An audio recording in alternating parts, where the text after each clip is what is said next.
name is Maria Green and I'm a British show jumping UKCC Level 3 coach. And I'm Chrissy Spiller. I'm a British show jumping Level 5 course designer and regional mentor.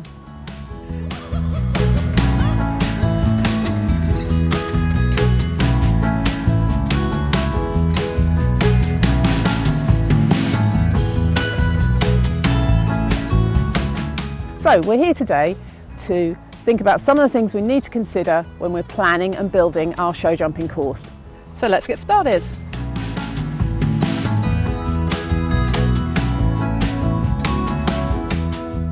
Chrissy, when you come into the arena and you're planning your first fence, can you tell me some of the things that you are taking into consideration? Yeah, my first thought is where is the horse's safe place? And in this case it is the collecting ring over here, hence we have the first fence heading in this direction.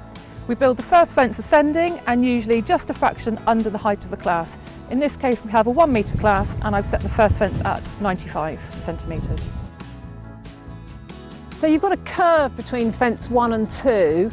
Is that preferable to having the first two fences on a straight line? Ideally, yes. If you have fence 1 and 2 on a straight line, it's very early on in the course to have such a committed line.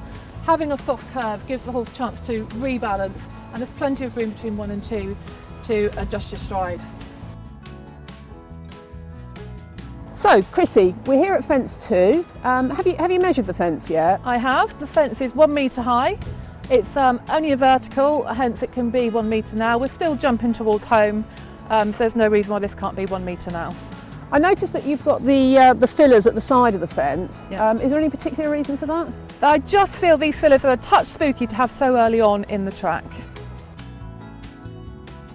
So we're now walking towards fence 3, which involves our first turn. Can you tell me what your thoughts are here, Chrissy? I'm thinking of the 20 metre circle as a guide to make a nice flowing turn. As we come out of our 20 metre guide, we have a minimum of 3 straight strides to the approach of our next fence. Okay, so we've got an ascending oxer here going into a related distance. Can you just tell us why you've built it ascending as opposed to a straight oxer? Yep, it just helps the horse jump a nice forward jump into the line and it doesn't back them off too much to affect the following distance. Okay, Chrissy, can you tell us a little bit more about how you're measuring this related distance? Yes, we have a level 5 strides here, which is on 71 feet. We have a vertical here because if we have ponies and horses jumping the track together, if a pony has to either add another stride or is a little bit far off this fence, he doesn't have the back rail to negotiate as well. Okay, Chrissy, talk to me about doubles. Right, we have a double of verticals here. Pony clubs stipulate that part Bs and Cs, if we have a combination, must always be a vertical and not an oxer. Similar to for our related distance before, if we have an oxer out and we have ponies jumping as well as horses, and they either are a long way off part B or even add a stride, they again have a back rail to deal with. So vertical out is a must. We must always set it on a horse distance, so we've got this on 24 feet. So we're walking our first bending line. Any thoughts, Chrissy? Yes, to ensure a nice curve to the next fence, we walk 3 strides away from our previous fence. We stop and turn back to make sure we've walked a straight line. Once we've established that, we can then continue on to our next fence. Fantastic.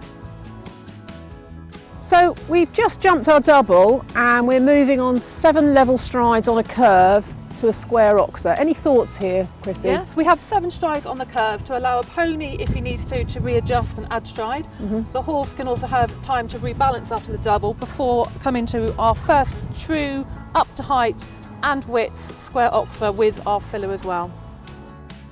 So we've got 6 strides between fences 7 and 8 on a curve. Any observations here, Chrissy? Yes, we have 6 strides set on 84 feet. We always measure the curve middle to the middle to get a true line that the horse is going to take.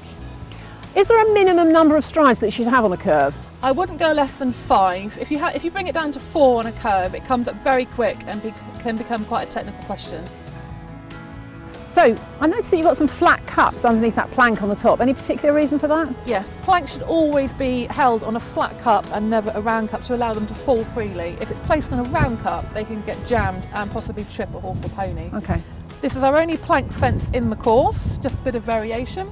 We have some spare wings which I've positioned at the side of the fence. Firstly, it's aesthetically pleasing, and also we've got a spare pair of wings should we want to turn this into an oxer at any point in the course of the day.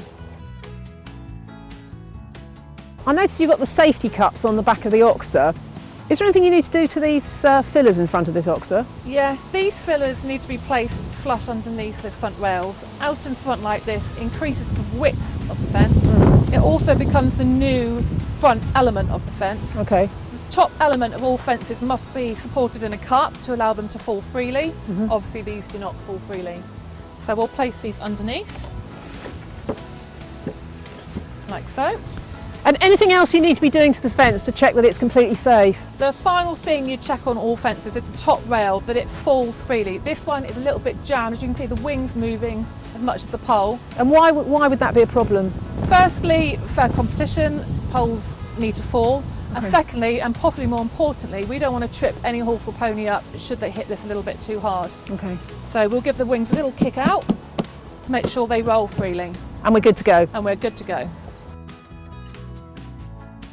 I've walked that on 24 of my strides. How does that equate to the actual measurement of a related distance? 24 of your strides, if you're walking a 3-foot strides, will come out at 72 feet, which is a level 5 strides at this point in the course. We had an earlier 5 strides set on 71 feet.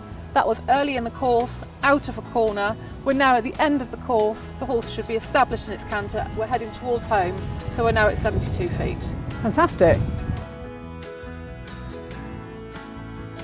So Chrissy, we've seen course builders with these contraptions. Can you explain exactly what you're doing here? Yes, this contraption actually measures the length of the track to allow me to generate the time allowed. When wheeling the track, we have to walk a very fair flowing line that the horse and rider will take. We walk to the centre of every fence, and when we get to an oxer, we walk to the front, pick our wheel up, we measure the width of the oxer, return to the back rail and continue on our line. Once I have the measurement of the whole track, I can then work out the time allowed according to the speed of the class.